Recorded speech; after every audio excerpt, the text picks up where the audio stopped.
దక్షిణ మధ్య రైల్వే ఒక స్టేట్మెంట్ విడుదల చేసింది. ఇక నుంచి ఎవరైనా సరే రిజర్వేషన్ బోగీలోకి టికెట్ లేకుండా వెళ్తే 2,000 రూపాయల జరిమానా. ఒకవేళ రిజర్వేషన్ టికెట్ ఉన్నటువంటి వారిని అడ్డుకుంటే 1,000 రూపాయల జరిమానా.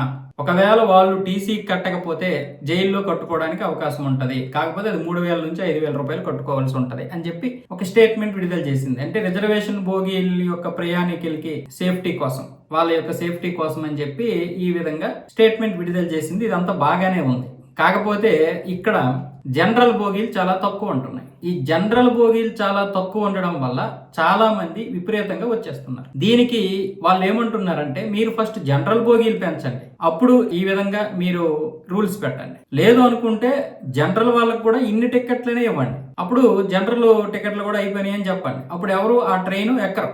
మీరు బోగీలు పెంచకుండా ఇష్టం వచ్చినట్లుగా బిహేవ్ చేసేసి మళ్ళీ రిజర్వేషన్ ఎక్కొద్దంటే ఎలాగా? ట్రైన్ కదిలిపోయే సమయానికి కొంతమంది వస్తారు, రిజర్వేషన్ ఎక్కిపోతారు. కొంతమంది ఏమొచ్చేసి అసలు ఆ జనరల్ బోగీలో ప్లేసే ఖాళీ ఉండదు. ఆ ఖాళీ ఉండనటువంటి పరిస్థితుల్లో ఎక్కడ ఎక్కుతారు? ప్రయాణం అయితే చెయ్యాలి, ఫైన్ అయినా కట్టేద్దామని చెప్పి వీళ్ళు రిజర్వేషన్ బోగీలోకి ఎక్కిపోతారు. 500 1,000 రూపాయలు ఇచ్చుకుంటారు. ఇప్పుడు 2,000 రూపాయలు అంటే ఎట్లా? అంటే దూరాన్ని బట్టి నేను చెప్తాను. 200 కిలోమీటర్ల లోపు అంటే 100 రూపాయలు చేతులు పెడతారు.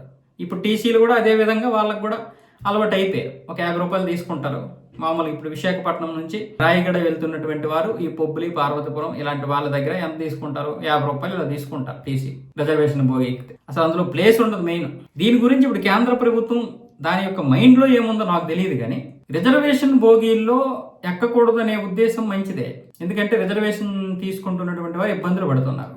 కానీ జనరల్ విషయంలోనే ఏదో ప్లాన్ చేస్తుంది, అది మనకు అర్థం కాదు. జనరల్ బోగీలు పెట్టకపోవడము లేదంటే తెలియకపోవడం అంటూ ఉండదు.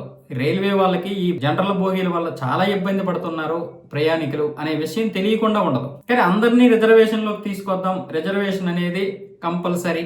ఏదో మిగతా మరి కొంతమంది ఎవరో రిజర్వేషన్ చేసుకోలేనటువంటి అత్యవసరమైనటువంటి వారు మాత్రమే జనరల్లో ప్రయాణించాలి, ప్రతి ఒక్కరూ కూడా రిజర్వేషన్ చేసుకోవాల్సిందే అనే ఉద్దేశంతో మరి కేంద్ర ప్రభుత్వం ఉందా, లేకపోతే ఇంకేదైనా ఆలోచిస్తుందో నాకు అర్థం కావడం లేదు. ఎందుకంటే ఇంత పెద్ద సమస్యని ఈ విధంగా వదిలేస్తుందంటే గత 5-6 సంవత్సరాల నుంచి ఏం ప్లాన్ చేస్తుందో నాకు అర్థం కాదు. ఈ ట్రైన్లు ఏం ట్రాక్లు బాగు చేస్తున్నారు.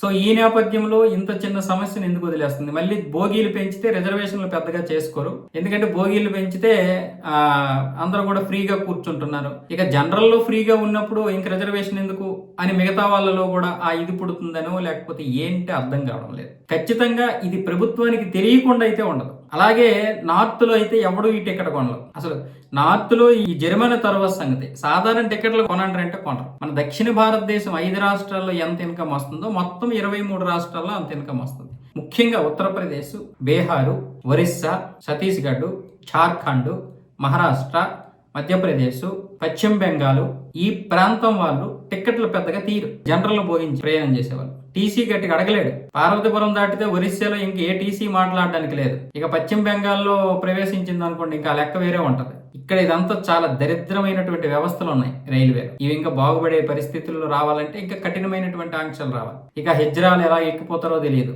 ఇక గుట్కా బ్యాచ్ అయితే ఇంకా దారుణంగా ఫ్లైట్ లాంటి ఒక మంచి అత్యున్నతమైనటువంటి మొదటి శ్రేణి భోగి ఇచ్చినా సరే వాళ్ళు దిగేసరికి దాన్ని అత్యంత చండాలమైనటువంటి భోగిని చేసేస్తారు. అంటే రైల్వేలో నేను ఎక్కుతున్నాను కాబట్టి. కానీ ఏదో మొత్తానికి మరి కేంద్ర ప్రభుత్వం అయితే దీని గురించి ఖచ్చితంగా ఆలోచించి ఒక నిర్ణయం తీసుకోవాలి. లేదంటే మాత్రం దీని మీద చాలా వ్యతిరేకత వస్తుంది. ఈ జరిమానానే కాదు, భోగిల విషయంలో కూడా ఏంటి సమస్య, ఏం ఆలోచిస్తుంది అనేది ప్రజలకు తెలియాలి. అంటే రిజర్వేషన్లు అందరూ రిజర్వేషన్లు చేసుకొని ఎక్కాలనో లేకపోతే అందరి యొక్క జీవిత ప్రమాణాలు పెంచాలనో, అంటే వాళ్ళ యొక్క ప్రయాణిక సౌకర్యాలను పెంచాలనో ఏమనుకుంటుందో తెలియదు. బోగీలు పెంచితే మళ్ళీ రిజర్వేషన్లు చేసుకోవడానికి ఇష్టపడరు, దానివల్ల ఫ్రీగా వెళ్ళిపోతాం కదా జనరల్లో అని అనుకుంటుందా, మరి ఏంటనేది తెలియదు మరి.